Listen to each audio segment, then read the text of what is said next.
Orca, the most powerful predator in the sea. But beyond its tough guy exterior, the whale called Killer is also remarkably graceful, highly intelligent, and endlessly fascinating.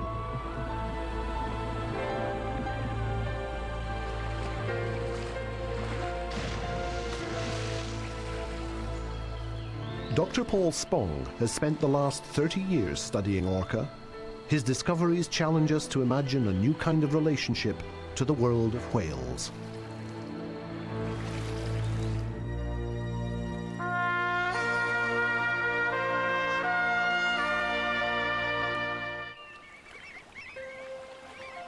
Along the coast of British Columbia, the cool green waters teem with life. The supreme masters of this aquatic world are killer whales.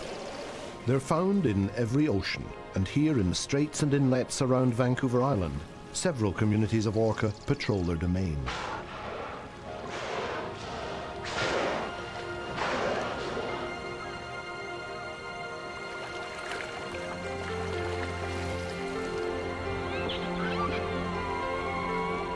Whales have roamed the seas for 40 million years. When our ancestors were first starting to walk on land, whales already had complex brains and highly organized societies. Living together is what orcas do best. While terrestrial animals evolved by outcompeting one another, killer whales perfected the art of cooperative living. Their awesome power can crush any adversary, yet violence between orcas is virtually unheard of.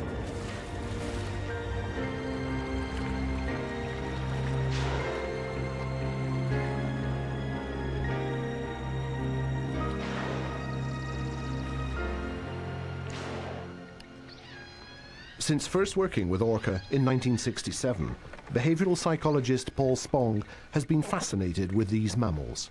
He's devoted his entire career to studying whales and fighting to conserve them. One of the things that fascinates me about orca is the mystery. That we have kind of scratched the surface of what an orca is, but we really don't know. Every time you turn around, there's something new. Their lives as social animals are rich and complex, and we're just beginning to unravel some of the details of that. That's why it's so exciting.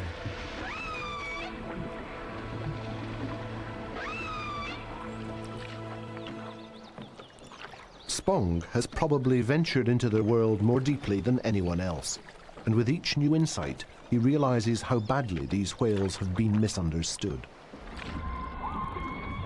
To me, the term killer whale is a misrepresentation of what the species is. I prefer to use the word orca, and the reason I don't like to use the term killer is that if we were to apply the same kind of terminology to our own species, we might as well call ourselves killer apes.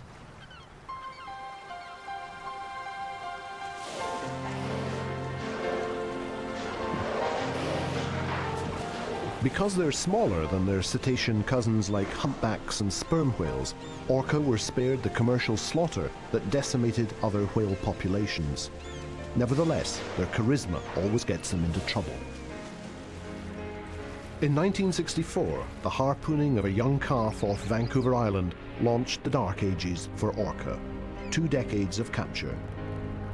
With no natural enemies, killer whales have never learned to fear. They proved easy prey for bounty hunters.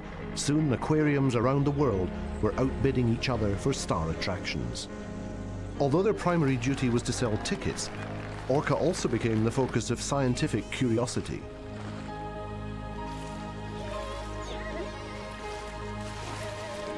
In 1967, with a crisp new PhD in brain research, Paul was hired to study the eyesight of 2 killer whales at the Vancouver Aquarium. After months of tests, Scanna was scoring close to 100%. Then one day, she gave only wrong responses over and over. Paul was crushed until he realized Skana was doing something no other research animal had ever done, failing the test intentionally and challenging her researcher. When Skana made that reversal in her behavior, it occurred to me that an animal that was shut up in a tiny tank and whose life was totally monotonous might be bored. I started to touch her, I started to get to know her, and I started to interact with her personally. And under those circumstances, I started to acquire an empathy for her and her situation. By studying orca in captivity, you're getting really a very limited view of what the animal is. It turned out that my job didn't last very long at the aquarium after I voiced this opinion and said that ultimately we should let this animal go.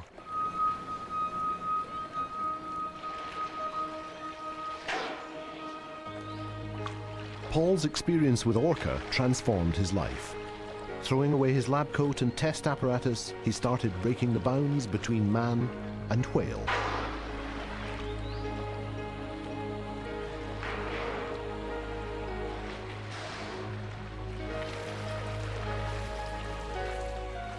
In 1969, Paul left Vancouver and built a rustic research base up the coast on Hansen Island.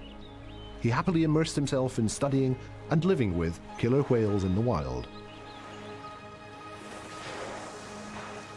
Orcas present the ultimate in family values. They're the most closely bonded animal on Earth, and the only mammals that always stay with their family group, traveling, feeding, and even breathing together throughout their lives.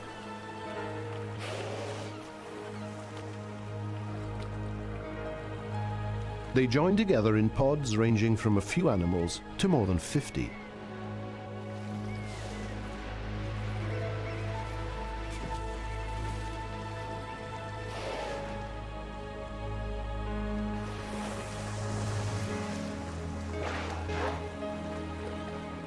Much about the social life of orca remains a mystery.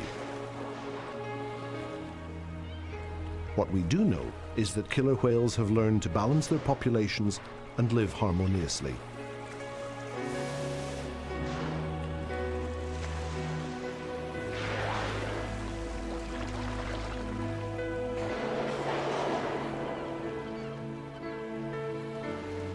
As Paul came to know the orca of Johnson Strait intimately, he became concerned about the plight of other whales. Around the world, decaying fleets of whalers were scouring the oceans for the last leviathans.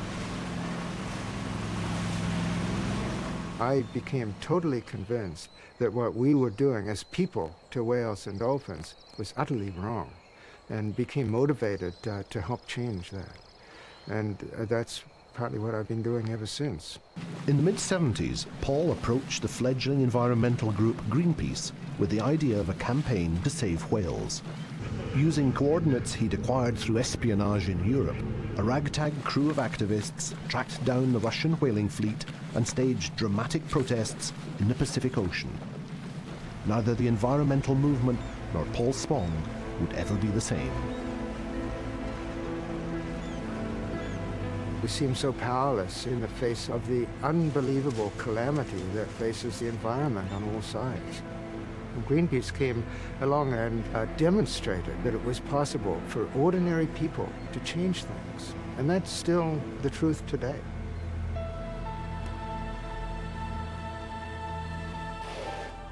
It's now a much safer world for most whales. The large fleets are gone, and orca off the Pacific coast are protected by law. However, instead of dragging orca into our world, we're now overrunning theirs. Fishing boats, tourists, and even researchers add to the congestion. The impact on the whales is hard to assess, but seems destined to increase.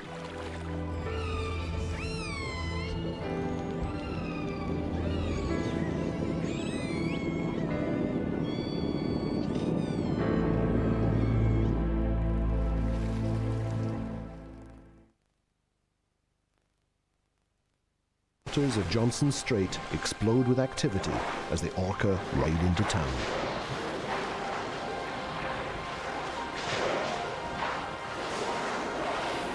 Their target is the shimmering silver hordes of migrating salmon. This community is made up of 16 pods, totaling around 215 individuals.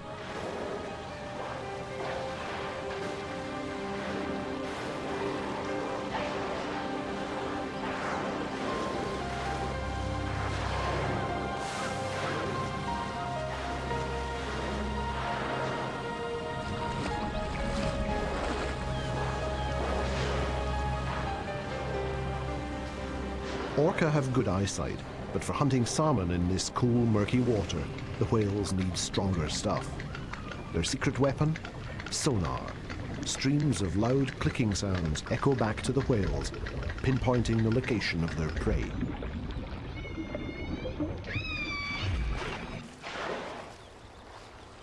Although some killer whales will hunt marine mammals like seals and sea lions, these orca are content with their steady diet of fish.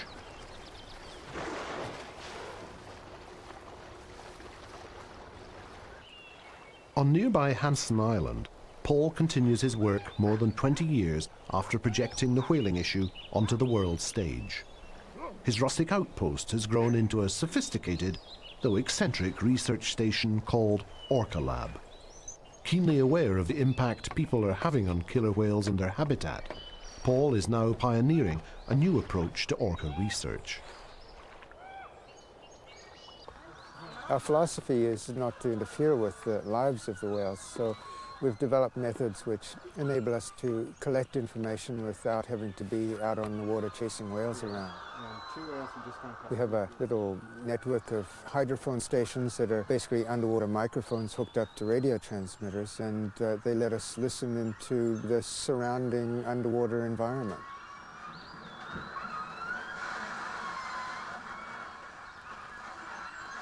Whenever we hear a whale sound, we start a recording, and we actually record probably more than 1,000 hours a year. That is our database. We're listening around the clock and around the year, except when power fails. And we can accumulate, I think, pretty near total record of which family groups come into the area just from the acoustic data.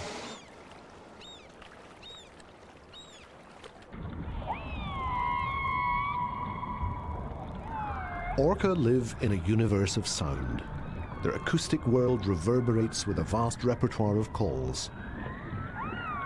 These cries have echoed through the undersea concert hall for millennia, an enduring oral culture passed on from generation to generation. It seems to be the way a call is made that conveys information within the pod, perhaps about who's going where, what to do, or even just how they're feeling.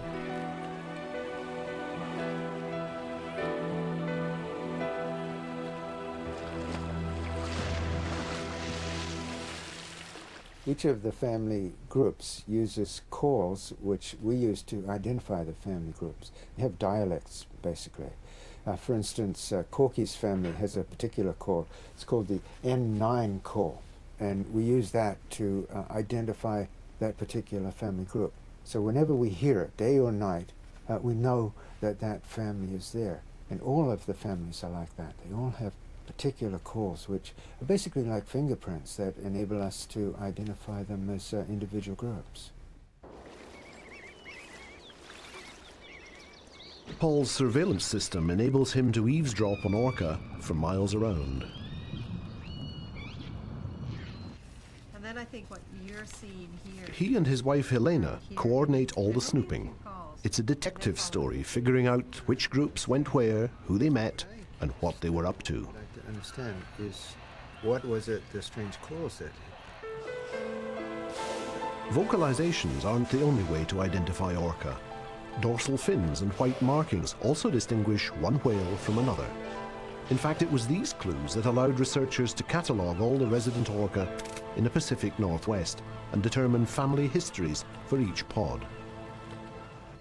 I mean, I-27 is almost a complete match, but you've got some markings, but you're not going to pick it up on Can't see the this. sound on it. Wow.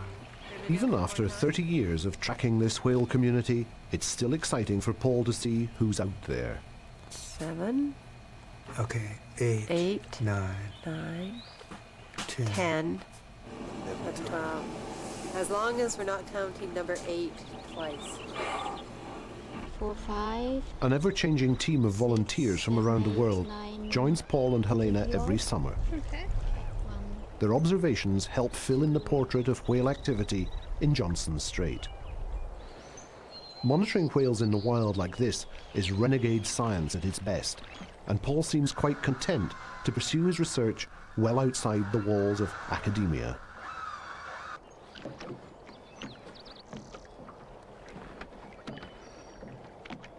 It was largely an accident for me to become involved in orca. I intended to have an ordinary kind of academic career, hiding away on a campus somewhere or other. And my life changed. It went off at 90 degrees, and I ended up on a rock in the middle of what most people would consider nowhere.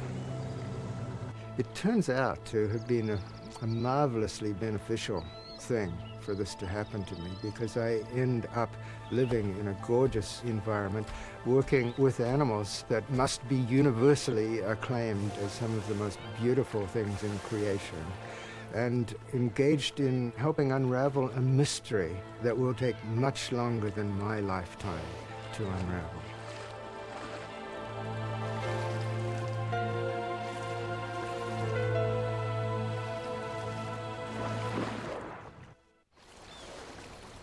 In late summer, after months of feasting on salmon, orca in Johnston Strait congregate in the whale equivalent to Woodstock. Large, peaceful social gatherings with plenty of cool sounds and hot sexual play.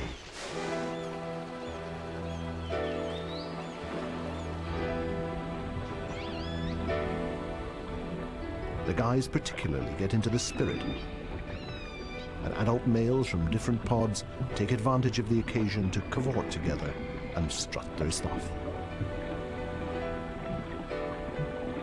More important, interpod encounters provide an occasion for spreading around the gene pool.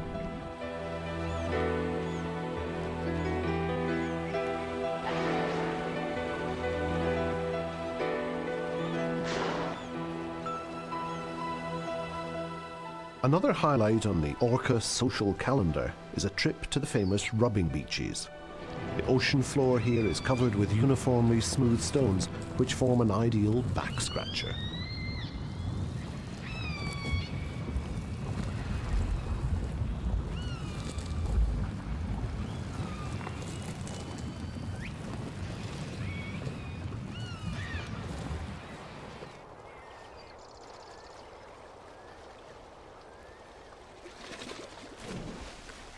Back at Orca Lab, Paul and Helena tune in to the broadcasts from their hydrophone at the rubbing beaches.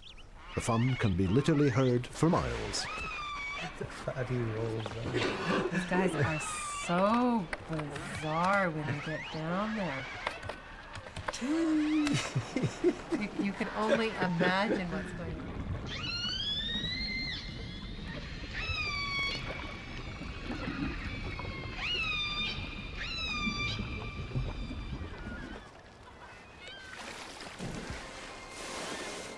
Orca presents itself as an animal that leads a life that humans aspire to, but probably can never attain.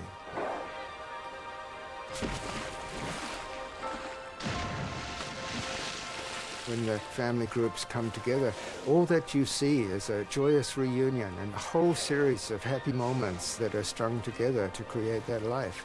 And I think humans would love to live in a state like that. Orca maybe help us dream that it's possible for us to attain a perfect state of being.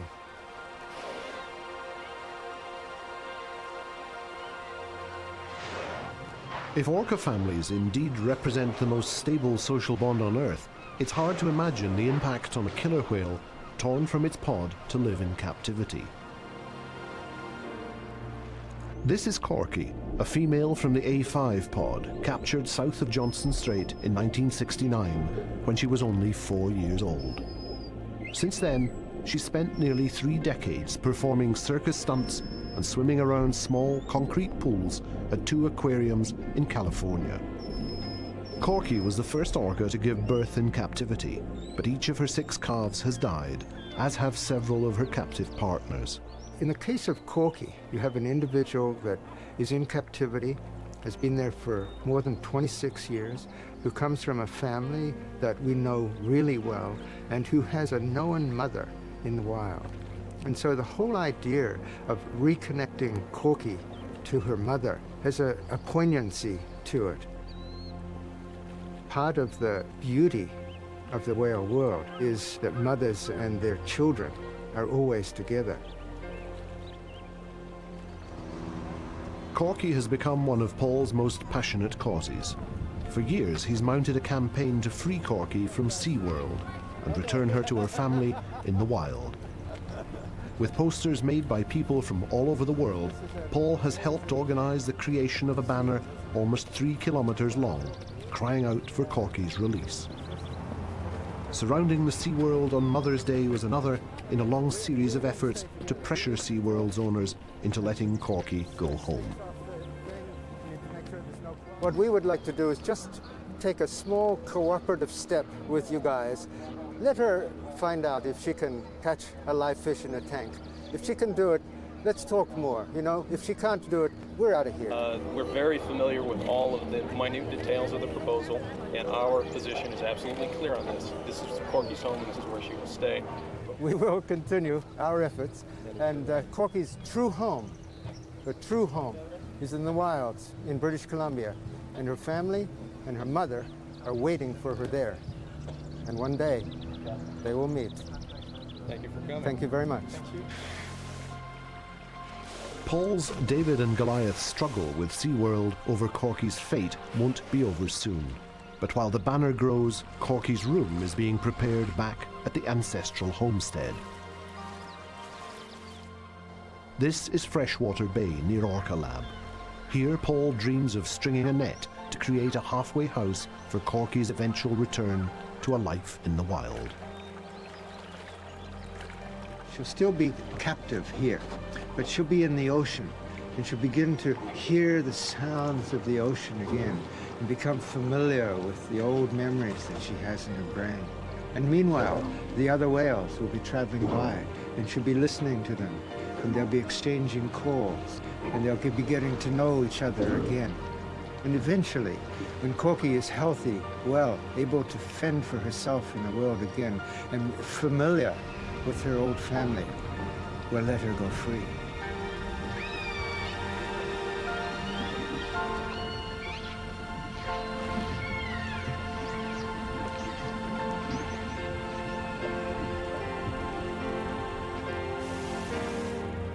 The campaign for Corky is a symbol for Paul's larger struggle to change the way we relate to whales.